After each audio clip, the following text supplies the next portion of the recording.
मैं राजकुमार सिंह अपने इस चैनल में आपका स्वागत करता हूं। आज के इस वीडियो में जानेंगे कंप्यूटर की स्टोरेज कैपेसिटी क्या है, कंप्यूटर मेमोरी यूनिट्स और स्टोरेज कैपेसिटी के बारे में।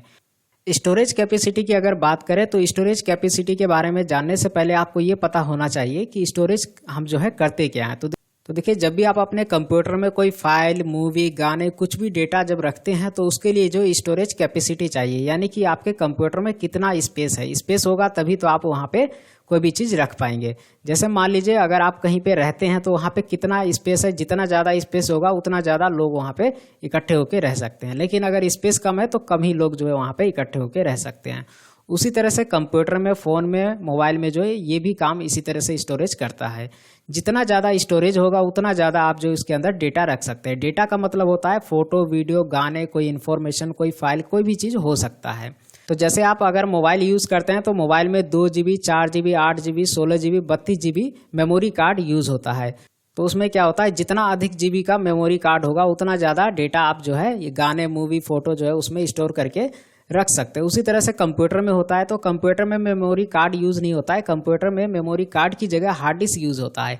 उसे हार्ड डिस्क कहा जाता है। क्योंकि हार्ड डिस्क इसलिए कहा जाता है क्योंकि इसमें जो है मेमोरी कार्ड से बहुत ज़्यादा जो है कैपेसिटी होता है डेटा स्टोर करने का। तो कंप्यूटर में भी जो है डेटा आप जो है उसी तरह से रख सकते हैं जैसे अपने फ़ोन में आप रखते हैं गाने, मूवी, फिल्म, वीडियो, फाइल, जो भी चीज़ होता है वो चीज़ आप जो है कंप्यूटर में रख सकते हैं। लेकिन इसका भी एक लिमिट होता है। कोई भी चीज़ अनलिमिटेड नहीं होता, हर चीज़ का एक लिमिट होता है। तो इसी तरह से कंप्यूटर में भी एक कैपेसिटी है कि इतना कैपेसिटी में आप इतना चीज़ें रख सकते हैं। उसके बाद अगर इतना कैपेसिटी आपका फुल हो गया तो और भी ज़्यादा स्पेस आपको फिर लेना पड़ेगा। जैसे अगर पेन ड्राइव की बात करें, 4 GB का पेन ड्राइव है तो 4 GB के पेन ड्राइव में आप जितना भी डेटा रखेंगे 4 GB के अंदर ही रहेगा। अगर आपको ज़्यादा डेटा रखना है तो फिर 4 GB से ऊपर का पेन ड्राइव आपको चाहिए। अब यहाँ पे डेटा इस तरह से समझिए कि अगर आप मोबाइल रिचार्ज करते हैं डेटा यानी कि इंटरनेट चलाने के लिए, तो आपने सुना होगा कि आपको इतने MB मिले, 500 MB मिले या फिर 10 MB मिले, 50 MB मिले। तो वो MB होता क्या है? वो जो है एक तरह का डेटा होता है जो आप इंटरनेट पे खर्च करते हैं। जब चलाते हैं इंटरनेट तो वो आपका खर्च हो जाता है। उसके बाद केबी की बात करें तो केबी आपने सुना होगा, जो आप इंटरनेट से कोई फ़ोटो डाउनलोड करते हैं या अपना फ़ोटो या किसी का फ़ोटो कहीं भेजते हैं, लेते हैं, तो वो फ़ोटो जो है केबी में होता है। अब ज़रूरी नहीं है कि हर फोटो केबी में हो। अगर कोई हाई फोटो है तो वो MB में भी हो सकता है, GB में भी हो सकता है। लेकिन ज़्यादातर फोटो जो है वो केबी में होता है। गाने जो है ज़्यादातर केबी में होते हैं और GB में जो है वो फिल्म होते हैं। फिल्म या वीडियो जो है वो GB में होता है। GB भी उसी तरह से होता है। तो पहले केबी होता है, केबी के ऊपर MB आ गया और MB के बाद आ जाता है GB। तो चलिए आप इसको जो एक एक करके समझते हैं कि ये जो है कितना लंबा जो है कैपेसिटी हो सकता है कंप्यूटर में डेटा स्टोर करने का। सबसे पहले जानते हैं कंप्यूटर के मेमोरी यूनिट्स के बारे में। किसी भी मेमोरी में जानकारी बाइनरी अंक 0 और 1 के फॉर्म में सेव होता है। कोई भी मेमोरी हो उसमें जो जानकारी सेव होता है वो 0 और 1 के फॉर्म में सेव होता है। अब क्यों होता है 0 और 1 के फॉर्म में, ये मैंने आपको बताया था कि कंप्यूटर का जो भाषा है वो है बाइनरी भाषा। और बाइनरी भाषा में केवल 2 ही अक्षर होते हैं, 0 और 1 होता है। बाइनरी भाषा के एक अक्षर को एक बिट कहा जाता है और 8 बाइनरी अंकों को मिला के एक जो है बाइट बनता है। और कंप्यूटर की जो सबसे छोटी यूनिट होता है उसे जो है बिट कहते हैं। तो अब यहाँ पे यूँ समझिए कि बाइनरी अंक का एक अक्षर जैसे कि 0 या 1 है तो उसे जो है एक बिट कहा जाएगा। और अगर बाइनरी अंक का 4 अक्षर एक साथ कहीं पे है तो उसे जो है बिट्स कहा जाएगा। बिट्स यानी कि एक निब्बल हो गया, एक निब्बल उसे कहा जाता है। अब कहीं पे जो है बाइनरी भाषा के 8 शब्द जो है एक साथ है, 8 अक्षर एक साथ है। तो 8 अक्षर अगर एक साथ है तो उसे जो है एक बाइट कहा जाएगा। ठीक है, एक बाइट। उसके बाद एक बाइट हो गया, उसके बाद एक बाइट को एक कैरेक्टर भी कहा जाता है। एक बाइट होने के बाद एक बाइट को एक कैरेक्टर भी कहा जाता है। और 1024 बाइट को मिला के कितना बनता है? 1 KB। 1 KB में कितने बाइट होते हैं? 1024।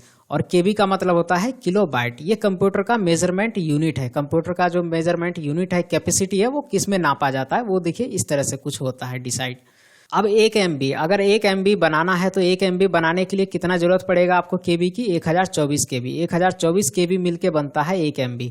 MB का मतलब होता है मेगाबाइट।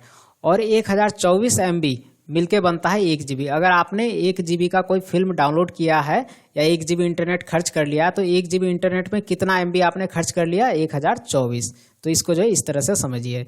उसके बाद 1024 GB जब मिला देंगे एक साथ आप तो उसे जो है कहा जाता है 1 TB। 1024 24 जीबी को मिला के बनता है एक टीबी। टीबी का मतलब होता है टेराबाइट।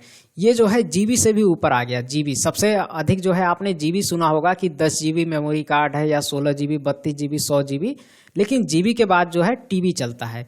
टीबी के बाद आ गया यहाँ पे पीबी। अब देखिए, जैसे कि 1024 टीबी जब मिलता है तो वो बनता है 1 पीबी। पीबी का मतलब हो गया 1 पेटाबाइट। अब ये सोचे कितना ज़्यादा जो है और कैपेसिटी हो गया हाई। इसमें जो बहुत ज़्यादा स्पेस होता है, इसे तो आप जल्दी फुल भी नहीं कर सकते हैं, बहुत ज़्यादा। उसके बाद 1024 पीबी को मिला के बनता है 1 ईबी यानी कि एक्साबाइट। उसके बाद 1024 ईबी को मिला के बनता है 1 जेडबी यानी कि 1 जीटाबाइट।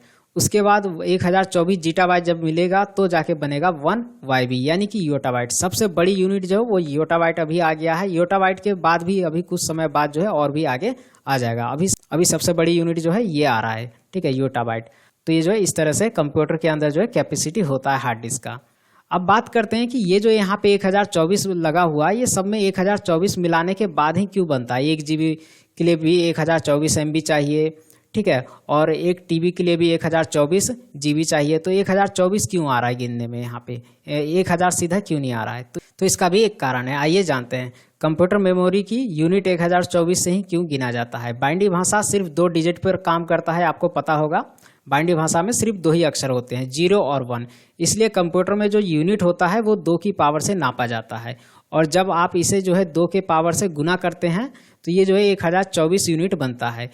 इसलिए कंप्यूटर की मेमोरी की यूनिट जो है वो 1024 से शुरू होता है। अब ये किस तरह से काम करता है ये तो मैं आपको आगे जो है डिटेल में समझाऊंगा, क्योंकि ये जो है आप इतनी जल्दी नहीं समझ सकते, इसके लिए बहुत लंबा प्रोसेस होता है।